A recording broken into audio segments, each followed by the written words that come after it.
amigos, sean todos ustedes bienvenidos a su programa Expresión Latina, su programa semanal aquí en el canal 22 y también en nuestros canales de YouTube y de Facebook. En el día de hoy estamos, como ya ven, con dos buenas amigas a quienes vamos a presentar dentro de un momento, pero antes, Mario, ¿qué tal? ¿Cómo estás en el día de hoy? Contento nuevamente de estar aquí. Tenemos con dos personalidades de la comunidad, líderes de la comunidad, que van a intervenir en esta presentación de esta noche. Así es, son dos lumbreras de nuestra comunidad. Okay, eso es lo que son ellas. Son dos amigas de Puerto Rico. ¿Qué tal, Jessy? ¿Cómo estás el día de hoy? Bien, gracias a ustedes. Gusto de tenerte otra vez de vuelta aquí. Gracias por la invitación. Y nuestra gran amiga Antonia Correa, que también tiene su programa y esta es su casa, ¿verdad? ¿Cómo estás, Antonia? Muy bien, gracias por la invitación. Nos da gusto de verles a ustedes dos porque el tema de hoy tiene que ver con la hermosa isla de Puerto Rico y nuestras invitadas son puertorriqueñas, así que son líderes dentro de nuestra comunidad y por eso que están hoy día con nosotros, así que estamos muy contentos con eso. Mario, acaba de salir recién un reporte de la Universidad de Harvard donde habla de cifras de personas que fallecieron con el huracán María, que es muy diferente de las cifras que había dado el gobierno de Estados Unidos. Así es, se había pensado de que solamente habían 64, me parece, muertes por el huracán María, pero en esos tiempos no fueron bien claros, porque no solamente viene el huracán y mata a las 64 personas, sino hace una destrucción completa de la ciudad y la isla de Puerto Rico, destruyendo de todo tipo de estructuras, puentes, carreteras, inclusive los puertos, ¿no? Entonces prácticamente puso a la isla de Puerto Rico en un peligro que necesitaba urgentemente una ayuda, y parece que esa ayuda no fue completa y muchas veces fueron ignoradas. Antonia, ¿qué te pareció? ¿Cuál fue tu reacción cuando viste este reporte, cuando leíste el reporte de Harvard? Pues, para ser honesta, pensé de inicio que estaba de acuerdo, quizás no con el número de muertes que presenta el estudio que hizo la Universidad de Harvard. Con la poca experiencia que tengo trabajando con estudios de investigación, sabemos que cuando utilizamos encuestas, el margen de error puede ser hacia arriba o hacia abajo. Pueden haber más, pueden haber menos. Sí sabía y estaba completamente segura de que habían sido más de 64 muertes. Al principio estaba confundida porque 64 muertes podían ser atribuidas al impacto directo del huracán. Pero obviamente, como resultado de un desastre de una categoría tan terrible, era de esperar que hubieran más muertes, por muchísimas otras razones que vamos a estar discutiendo a través del programa. Claro. Jessy, lo mismo. Cuando viste que 64 en comparación con 4.600 y tantos muertos, dijiste estos números son totalmente distintos. ¿Cuál fue tu reacción frente a eso? Pues el número exacto que la Harvard dio fue 4.645 muertos. Y ellos están dando una cifra aproximada. Ellos solamente visitaron alrededor de 3.699 hogares, cuando en realidad en Puerto Rico hay más de 100 millones de hogares, basado en el censo del 2010 y en todas las demás actualizaciones que le han hecho desde 2012 a 2017. 100.000, ¿qué le decía? 100 millones. 100.000. De hogares. Y ellos solamente fueron y visitaron, escogieron 3.900, tengo la cifra acá, aproximadamente de hogares que fueron para hablar de casa en casa con las personas, para descifrar, ¿verdad? Claro. Cuáles fueron las razones, las causas de la muerte, si esas muertes tuvieron que ver con el huracán, a través del huracán, durante el huracán o después del huracán. Pensamos que las cifras varían y sí tienen que haber más. Eso va a ser algo que va a quedar completamente, ¿cómo te puedo decir? Están contando los heridos, porque habían heridos también, habían enfermos que no podían recibir medicamentos, habían gente en diálisis que no podían utilizar por la falta de energía y la electricidad. O sea, hay un montón de cosas que produjo directa o indirectamente el huracán, eso hay que reconocer. Entonces yo creo que el estudio que hizo el Harvard estuvo bien hecho, me parece. No estará exactamente, pero bastante gente ha muerto ¿cómo se llama? A través de este huracán que destruyó. Se entiende que este estudio es no solo de las muertes directas, sino también de las muertes indirectas. Claro, correcto. ¿Verdad? Entonces, ahora, la diferencia, claro, es muy grande entre el número. Y ahora, es muy difícil que sepas el número exacto, ¿ok? Eso es muy, muy difícil que lo sepas. Pero llama la atención esta gran diferencia. Mario, ¿por qué crees tú que tan grande fue esa diferencia? Cortito, tienes un minuto. Bueno, primeramente fue el tipo de preguntas. Al gobierno actual o a ese gobierno de Puerto Rico se le preguntó, ¿no?, cuáles fueron las cifras directamente, cuáles fueron las cifras de los muertos. Y efectivamente habían 60 o 64, ¿no? Pero no sé si no hubo un seguimiento de eso. Se le hicieron una pregunta en esos momentos, pero no siguieron los días después, las semanas y meses, ¿no?, de las personas que han sido afectadas directa o indirectamente. Ahora que dices eso, ¿no? Una de las críticas que hay hacia el gobierno de Puerto Rico es que ellos sabían que no eran 64, ¿okay? Pero no lo habían hecho público. Entonces esa es una de las críticas que se han hecho. Pero hay otra cosa también yo creo que quiero agregar, de que en ese momento el gobierno de Puerto Rico, la alcaldesa y todos están tratando de convencer al gobierno americano que ayuden lo más pronto posible con más dinero. Entonces para eso no podían ser controversiales, tenían que jugar la política y de repente en esa forma directa o indirecta recibir ayuda para la isla. O sea, por eso que no sucedió más información, me parece. Gracias. Bien, amigos, estamos entonces en el segundo segmento de esta conversación que estamos teniendo, muy interesante con nuestras amigas Jessie Rodríguez y Antonia Correa, sobre lo que pasó en Puerto Rico y lo que sigue pasando hasta el día de hoy. Jessie, lamentablemente a veces las catástrofes se prestan para un manejo político, un juego político. Sí. ¿Crees tú que esto es lo que ha pasado con Puerto Rico? ¿Por qué? Sí, definitivamente. ¿Cómo yo puedo decirlo que no se escuche tan feo?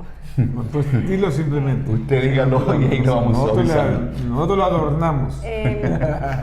Cada uno de los políticos de Puerto Rico se va a aprovechar de la situación para poder beneficiarse. ¿Sabes? Todo lo van a hacer en busca de voto, todo lo van a hacer en cuestión de mantener en la silla que tienen aún puesta. Y todo lo utilizan a nivel estratégico para su propio beneficio. Desafortunadamente, tengo que decirlo de esa manera. Muy bien. Antonia, tú fuera de cámara hiciste este comentario que tiene que ver con el hecho de que Puerto Rico, como isla, no tiene derecho a voto. Y háblanos un poquito de eso, por favor. Yo no soy versada en política, quiero dejarlo sentado de entrada, pero somos un territorio americano sin derecho a votar por el presidente. Así que cuando surge este evento atmosférico que fue un desastre, uno de los principales comentarios fue que la nación americana no había prestado mucha importancia porque Puerto Rico no podía emitir el voto aún al presidente. Mucha gente estuvo de acuerdo, otra gente en desacuerdo, como bien dice Jessie, en desastres como este, en momentos de tanta tragedia, siempre va a estar la persona que se aprovecha, especialmente la gente que está en el poder. Y unos van a hablar para su lado, otros van a hablar para el suyo. Y los que están en el medio, ¿quiénes son? El pueblo. Así es. El pueblo. Así que yo, que soy mayor que Jessie, he tenido experiencia en otros desastres, en otros huracanes en Puerto Rico, como fue Hugo, como fue George. Yo tuve la oportunidad de trabajar con FEMA en Hugo y las agencias siguen haciendo el mismo manejo ineficiente de fondos federales. Esa es la realidad de Puerto Rico hoy día. Fue la realidad cuando Hugo, fue la realidad cuando George, fue la realidad de Katrina. ¿Okay? Yeah. Todavía se comenta que en New Orleans hay gente que todavía no tienen hogares después de casi 7 años, creo que 7 años pasados. Así que esto es un recurrir de conductas, vamos a decir, inapropiadas cuando está la desesperanza y el dolor de la gente, que fueron los que perdieron. Y esa es la gente que más sufre. Exactamente. Esa es la gente que sufre la consecuencia de que haya un juego político. Exactamente. Con todo tipo de cosas. Exactamente. Me gustaría añadir 2 notitas a lo que dijo Antonia. Puerto Rico es un estado libre asociado con los Estados Unidos. Recuérdate que Puerto Rico es la cuna o el hogar de 3.4 millones de estadounidenses, de americanos, porque somos ciudadanos americanos. Tal vez dentro de la isla como tal viviendo no podamos votar por el presidente de los Estados Unidos, pero él no deja de ser el chief, ¿verdad? El jefe del estado de Puerto Rico. Eso sí, fuera de los Estados Unidos y fuera de Puerto Rico, perdón, y en Estados Unidos sí podemos votar por presidente. ¿Cuántos son? Entonces, aproximadamente creo que hay como 6 millones, ¿verdad? 6 millones. Sí, hay más puertorriqueños.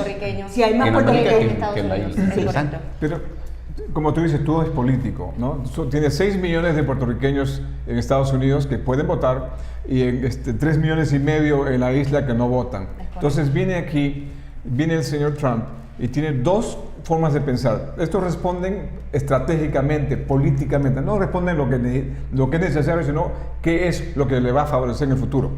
Van a pensar, por ejemplo, dice, bueno, todos estos puertorriqueños generalmente votan demócratas, ¿no? Segundo, los de las islas no votan.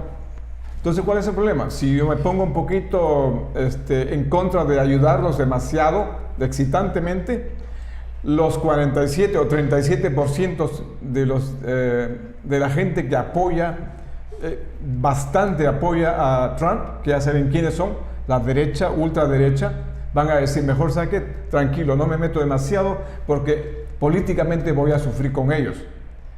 No voy a sufrir mucho si no ayudo a la isla, porque los que están acá, que votan 6 millones, tampoco van a votar por mí. Así, ¿cuál es el problema? Pero, lamentablemente, Antonia, eso es político lo que estoy Antonia, como ella dice, el presidente Trump es el presidente también de Puerto Rico. Entonces, como puertorriqueño, yo no soy de la isla, pero yo pienso, ¿cómo me sentiría yo si yo veo una respuesta muy diferente con mi isla cuando yo sé que fue distinto en Houston y fue... Realmente fue doloroso. Yo tuve mucha gente que me preguntaba, que no tenían una idea de lo que es Puerto Rico, no tienen una idea, y me preguntaban por qué había tardado tanto la ayuda en llegar. O sea, la gente tiene, todavía, aunque ustedes no lo crean, hay gente que tenía la noción de que para llegar a Puerto Rico se iba por carretera. ¿Okay? Y bueno, yo tenía que hablarle en blanco y negro y decirle, mira, en Houston la ayuda llegó por carretera, mucho más fácil. Para llegar a Puerto Rico tiene que ir por aire o por mar. No hay otra forma. Y desafortunadamente hubo demasiados factores que afectaron que la ayuda llegara a tiempo. Por ejemplo, vagones que llegaron y se quedaron en el puerto porque había lugares donde los puentes colapsaron y no había forma de llegar. Todavía hay lugares donde sigue siendo igualmente difícil. ¿Por qué no ayudó? ¿Por qué no salió ayuda del extranjero? ¿Por qué no se permitió llegar? Creo que hay una ley, ¿verdad? Que no permiten que otros países han podido traer alimentos y ayuda. Se llama el Acta Jones. Porque hay una Acta Jones que se dice que prácticamente previene esa ayuda extranjera. Lamentablemente eso es verdad. Gracias. No se vayan.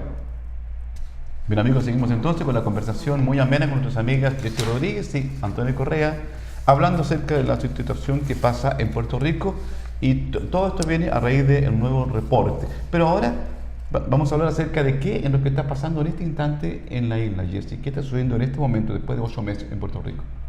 Después de 8 meses en Puerto Rico todavía se están restableciendo la electricidad. Entiendo que al día de ayer habían por lo menos 11.500 casas sin power y sin techo. Es correcto. Todavía se está observando la reconstrucción de la vivienda. Para resumir tu pregunta, Puerto Rico está recuperándose lentamente, porque verdaderamente a nivel infraestructural la isla no estaba apta ni estaba preparada para una catástrofe de tal magnitud. Acuérdate que el huracán Irma había pasado poquito antes. pasó 14 días antes, categoría 5, y hizo estragos, causó estrago en el área noreste de la isla. Entonces, 14 días después vino el huracán María a ocasionar devastaciones más grandes. Igual, categoría 4, categoría 5. Estamos hablando que, para ponerlo en una perspectiva más visual, como si hubiese sido un tornado de 50 a 60 millas por hora que agarrara desde una esquina de la isla hasta la otra. El ojo está bastante grande, es como una sierra redonda. Fue una ¿Qué devastación parte de la infraestructura de Puerto Rico ha sido, digamos, recuperada otra vez? ¿20%, 50%, 80%, 100%? Yo diría que quizás un 40%. Yo estuve en Puerto Rico, llegué a Puerto Rico el 6 de mayo, de este mayo, y todavía cuando iba llegando a la isla se veían los toldos azules. ¿Se ve también? Sí, pero por otro lado, cuando yo fui en noviembre, 2 meses después del huracán, había mucha desolación, había mucha desesperanza. Me preocupaba la salud mental de la gente. Caminé por mi pueblo y veía a la gente, algunos con ese deseo de echar hacia adelante, pero veía mucha desolación, mucha tristeza, un pueblo devastado. Cuando regreso ahora en mayo, todavía, como dice Jessie, hay mucho por hacer, muchísimo. Sin embargo, hay mucha esperanza. Puerto Rico tiene una población que es sumamente dura ante el embate. Nosotros somos lo que dicen los americanos resilient. Somos muy luchadores. Se está levantando.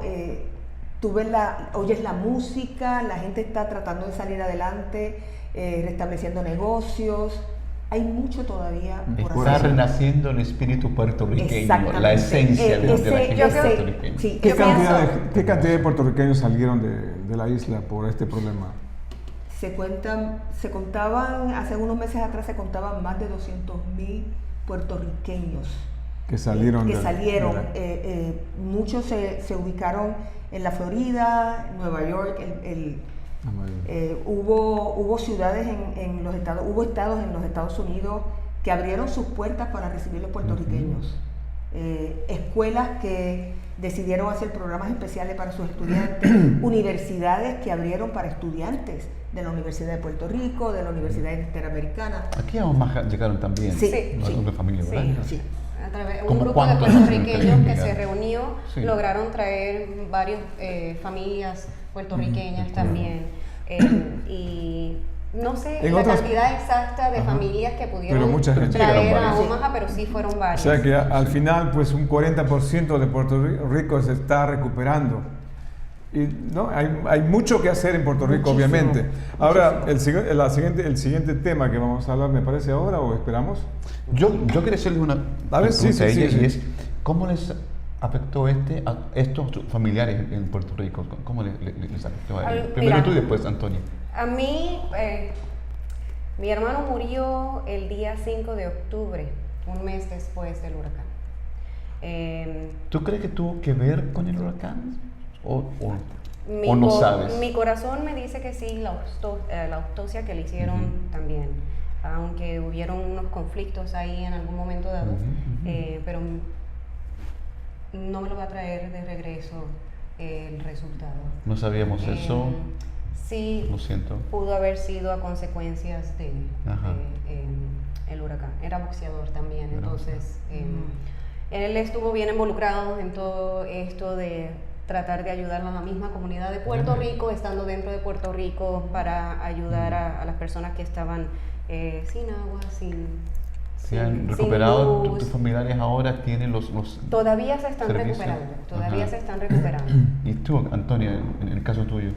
En mi caso, yo tengo mi mamá que tiene 92 años, tiene Alzheimer y por misericordia de Dios, ella no estaba consciente de nada de lo que estaba ocurriendo. Pero tengo otros familiares que se vieron muy afectados y que perdieron su vivienda y que tuvieron que salir de su pueblo a otros pueblos a vivir. ¿Con otros familiares? Con otros familiares. ¿Aún no han vuelto a su hogar original? Aún no han vuelto porque no cualificaron para la ayuda de FEMA. ¿Qué es lo que más necesita el pueblo puertorriqueño? Trabajo. Necesita trabajo. Porque le están dando los trabajos a las compañías y a la gente de acá afuera.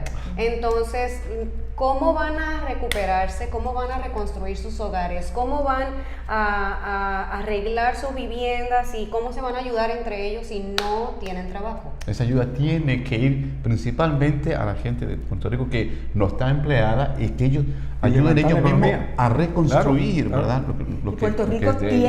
Puerto Rico recibe ayudas federales por millones, pero la administración de esos fondos no la están distribuyendo correctamente. Muy interesante este tema. Así es. Con eso vamos a tomar un descanso.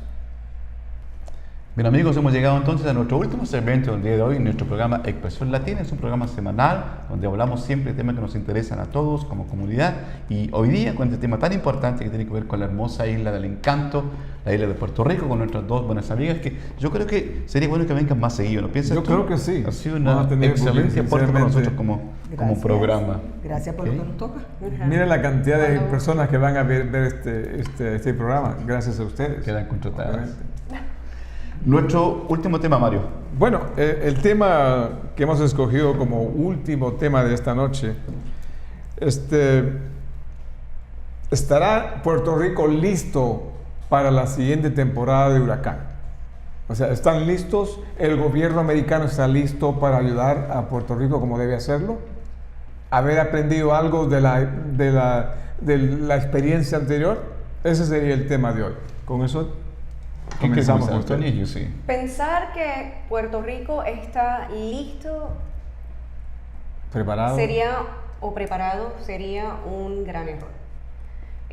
Si antes no estuvo listo para los pros y los contras durante y después de la catástrofe, todavía hay hogares, hasta donde tengo entendido, hay 11.500 casas sin luz en Puerto Rico. O sea, no habitables entonces. No habitables. Puerto Rico verdaderamente no está preparado para esta próxima temporada de huracanes. A nivel económico, de que el presidente de los Estados Unidos colaboren, te paso la batuta. Como es muy difícil. Como dice el gran autor Beto. Eso no fue de, ¿cómo se llama? Chispiritos, creo. Beto a saber. Beto a saber. Beto a saber. Eso es así. Es muy difícil de poder decir, ¿sabe qué? Está listo Puerto Rico. Pero, sin embargo, se tienen que haber aprendido ciertas lecciones. Sí, yo entiendo que sí. Y yo me incluyo, porque aunque estoy fuera de la isla, tengo la mitad de mi corazón allá. Claro. ¿Entiendes? Y nosotros que estamos fuera de la isla podemos contribuir diciéndole a la familia, en vista de que haya algún anuncio, asegúrense de que tengan esto, que tengan lo otro. Nosotros enviar, como hicimos la vez anterior. Yo pienso que definitivamente tiene que haberse aprendido la lección, pero somos renuentes, entramos en una inercia, pensamos, y eso tiene que ver un poco con lo que se llama fatalismo, de que lo que va a pasar, va a pasar. Si va a llegar el huracán, va a llegar. En Puerto Rico yo estoy cansada de ver durante épocas de huracanes gente que dice, ay, tanto que lo anuncian y no va a venir. Y tú dices, pero es que es una actitud inaceptable, ¿entiendes? Y es como el lobo viene, el lobo llegó y tú no estabas preparado. Pero ahora sí llegó. Ahora yo entiendo, en este momento yo estoy muy atenta y en comunicación con mi familia. Ahí dentro de la población hay algunas áreas donde el pasado huracán creó un estado traumático. Y entonces se crea este momento de pánico de crisis. que puede ser favorable en cierta medida si no es un exceso. O sea, que se preparen, que tengan velas, que tengan linternas, agua, etcétera, etcétera, sí. agua, ¿entiendes? Pero sí, yo pienso que se aprendió la lección en cierta medida, pero que no estamos preparados. La pregunta no es solamente eso, o sea, la pregunta no sería si Puerto Rico o la gente o el gobierno o la gente de Puerto Rico está listo, porque sinceramente no lo van a estar. Primeramente, económicamente están mal, han perdido 90 billones de dólares. Exactamente. 90 billones de dólares. Hay casas que faltan construir, hay carreteras que faltan, puertos, etcétera. No están listos y no esperemos nada, sinceramente, de las, ¿cómo se llama?, de Puerto Rico. Aquí lo que se espera es que el gobierno americano, que haya aprendido de lo que sucedió con el huracán María, estén listos ahora, espero que estén listos ahora, para brindarles ayuda al pueblo puertorriqueño cuando se venga otra temporada de huracán. No me llamaría la atención que los que vienen son peores, porque simplemente por el cambio del tiempo en la Tierra. Ha cambiado completamente, ¿no? Pero Mario, ¿sabes qué? Perdóname, Jessy. Ha habido tiempo para que el gobierno americano haya dicho, mira, en vista de que ha seguido aumentando el número de víctimas y que Puerto Rico no se ha podido recuperar, pues sí, están llegando fondos federales, han llegado muchísimos fondos federales, pero ¿saben qué? Hasta que esos fondos federales no tengan un sistema de fiscalización óptima, va a seguir pasando lo mismo. Mira, los fondos van a salirse del cauce donde se tienen que mantener. Y eso es muy cierto, Antonia, ¿Sí? y eso pasa generalmente, especialmente en nuestros países también latinoamericanos. Llega mucha ayuda, pero esa ayuda no se traspasa a la gente que la necesita mayormente, esa ayuda. Y la mala administración. Adicionar a eso, a 8 meses, ¿cuánto tiempo se demoraron para cifrar o descifrar 4.674 muertos? Imagínate una temporada nueva de huracanes. ¿Cuánto tiempo más se les va a demorar en descifrar o saber cuántos muertos más pueda llevarse cualquier otro huracán? La idea es prevenir esos muertos. Es correcto. Lo otro que quería traerles a colación es de que la isla de Puerto Rico también está llevando a cabo su propio reporte con la Universidad de Washington, George Washington University. Así que hay que estar atento al reporte que va a salir de la Universidad de Washington y vamos a poder comparar esa. Y quería señalar que hay un demógrafo que ha señalado que una de las fuentes que se deben utilizar cuando se hace ese tipo de estudio es el registro demográfico, que para el estudio de Harvard aparentemente no se tomó en consideración. Muy certero con esa opinión. Compararlos, con eso vamos a despedirnos y hasta la próxima. Muchas gracias, ladies. Gracias a ustedes por la ustedes. invitación.